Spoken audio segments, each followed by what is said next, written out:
नमस्कार, आपण पाहत आहात एल्गार न्यूज महाराष्ट्र। आरग येथील अत्यंत गजबजलेल्या आणि महत्त्वाच्या मानल्या जाणाऱ्या आरग स्टेशन रस्त्याचे नुकतेच नूतनीकरण करण्यात आले खरे, परंतु हे नूतनीकरण आता स्थानिक नागरिक आणि वाहनधारकांसाठी वरदान ठरण्याऐवजी चक्क मृत्यूचा सापळा बनले आहे। रस्ता गुळगुळीत झाल्यापासून या मार्गावरील वाहनांचा वेग अनियंत्रित झाला असून अपघातांचे प्रमाण प्रचंड वाढले आहे। या गंभीर समस्येकडे आरग ग्रामपंचायत प्रशासनाने पूर्णपणे डोळेझाक केल्यामुळे संतप्त झालेल्या नागरिकांनी आता थेट प्रशासनाविरोधात तीव्र आंदोलनाचा पवित्रा घेतला आहे। आरग स्टेशन रस्ता हा परिसरातील वाहतुकीचा मुख्य कणा आहे। सध्या या रस्त्यावरून ऊस वाहतूक करणाऱ्या ट्रॅक्टर, ट्रॉली, अवजड वाहने, दुचाकी आणि चारचाकी वाहनांची 24 तास मोठ्या प्रमाणात वर्दळ सुरू असते। रस्त्याचे काम झाल्यानंतर वाहने सुसाट वेगाने धावत आहेत। या संपूर्ण रस्त्यावर चिंतामणी महाराज मठ ते सचिवालय हा परिसर अत्यंत संवेदनशील आणि वर्दळीचा आहे। या दरम्यान वाहनांचा वेग नियंत्रित करण्यासाठी किमान 2 ठिकाणी गतिरोधक उभारणे तांत्रिकदृष्ट्या आणि सुरक्षेच्या दृष्टीने अत्यंत गरजेचे आहे। मात्र रस्ता तयार करताना संबंधित विभागाने आणि ठेकेदाराने या अत्यंत महत्त्वाच्या बाबीकडे सोयीस्कर दुर्लक्ष केले। गतिरोधक नसल्यामुळे या पट्ट्यात दररोज लहान मोठे अपघात घडत असून नागरिकांना जीव मुठीत धरून प्रवास करावा लागत आहे। या वाढत्या अपघातामुळे त्रस्त झालेल्या स्थानिक नागरिकांनी, प्रवाशांनी आणि सामाजिक कार्यकर्त्यांनी एकत्र येऊन आरग ग्रामपंचायतीला या समस्येची लेखी स्वरूपात सविस्तर माहिती दिली होती। निवेदनाद्वारे चिंतामणी महाराज मठ ते सचिवालय दरम्यान तात्काळ गतिरोधक बसवण्यात यावेत अशी आग्रही मागणी करण्यात आली होती, परंतु ग्रामपंचायत प्रशासनाने या गंभीर अर्जाची साधी दखल घेतली नाही। वारंवार पाठपुरावा करूनही अधिकाऱ्यांकडून केवळ आश्वासनापलीकडे काहीही मिळाले नाही। प्रशासनाच्या या ढिम्म आणि बेजबाबदार कारभारामुळे प्रशासन आणखी एखाद्या मोठ्या अनर्थाची किंवा निष्पाप नागरिकांच्या बळी जाण्याची वाट पाहत आहे का, असा संतप्त सवाल आता नागरिक उपस्थित करत आहेत।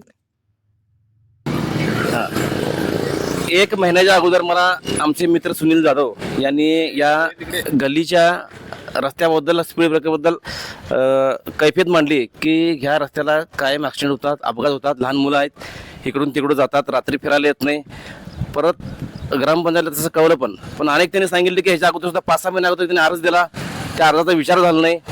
या गल्लीतल्या महिलांनी सुद्धा त्यांनी विनवणी केली इथल्या प्रशासनाला, ग्रामपंचायतला, तरी सुद्धा ते ऐकले नाहीत किंवा त्यांची काय दखल घेतली झाली नाही। मग शेवटी मी म्हटलं की आमचे पत्रकार बंधू आहेत, एल्गार न्यूजचे संपादक, त्यांना बातमी देऊया, त्यांना सांगूया की अशा पद्धतीनं असं इथं घडायला आलंय की उद्या काहीतरी बरा वेळ झाला तर याला जबाबदार कोण। त्यामुळं मी त्यांना आता शिवश्री रमेश देसाई यांना आणले व त्यांच्या सांगितले की गल्लीतल्या लोकांच्या संपर्क राहून त्यांच्या समोरच गल्लीत काय घटना घडतात हे त्यांच्या तोंडातून ऐकावं आणि ह्या बातमी देऊन त्यांनी काय असेल त्यांना न्याय मिळाला पाहिजे। गल्लीला उद्या काय ते बरं वाईट व्हायच्या अगोदर इथली काय असेल ती समस्या मिटली पाहिजे आणि आता त्यांच्या गल्लीतल्या लोकांच्या समोरच काय असेल ते त्यांच्या तोंडातून काय घडतंय हे ऐका। स्पीड ब्रेकर नसल्यामुळं काय काय झालं ते सांगा। स्पीड ब्रेकर नसल्यामुळं इथं गजानन काटकरची नात ह्याच्या अंगावर गेले गाडी, तिला ॲक्सिडेंट झाला म्हणजे आणि पाटलांचा त्या पोहन पाटील यांचा मुलगा, त्याला पण ॲक्सिडेंट झाले, त्याला पण लागले। सुताराची बेलदाराची आजी, तिच्या अंगावर बी 2दा गाडी घातली, तिला पण लागले। अलका सुतार, तिच्या अंगावर बी गाडी घातली, तिला पण लागले। आता ते सध्या आदो आहे। यामुळं आम्हाला स्पीड ब्रेकर पाहिजे इथं गल्लीला।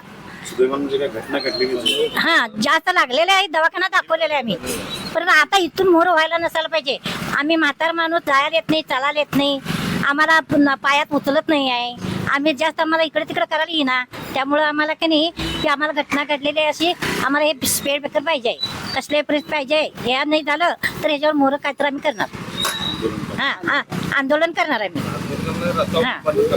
आम्ही ग्रामपंचायतमध्ये कळवलेलं, त्यांनी घरात येऊन आमची सगळी चौकशी केली, आमच्या घरी मीटिंग भरवलेले, जवळजवळ 50 बायका सगळं गोळा झालेला, तरी पण करतो म्हणून इथंपर्यंत करायचं झालं नाही। आम्ही लेटर लिहून ठेवलेलं आहे, सगळ्यांच्या सह्या घेतलेल्या आहेत त्या, आणि ग्रामपंचायतमध्ये आम्ही पोस्टपोन केलेला आहे। पाहिजे लहान मुलं आहे ती, म्हाताऱ्या बायकांसाठी, म्हाताऱ्या माणसांसाठी असं दुर्घटना काही घडू नये ह्यासाठी आमचं तुम्हाला एवढंच विनंती आहे की स्पीड ब्रेकर हे केलंच पाहिजे आणि व्हायलाच पाहिजे।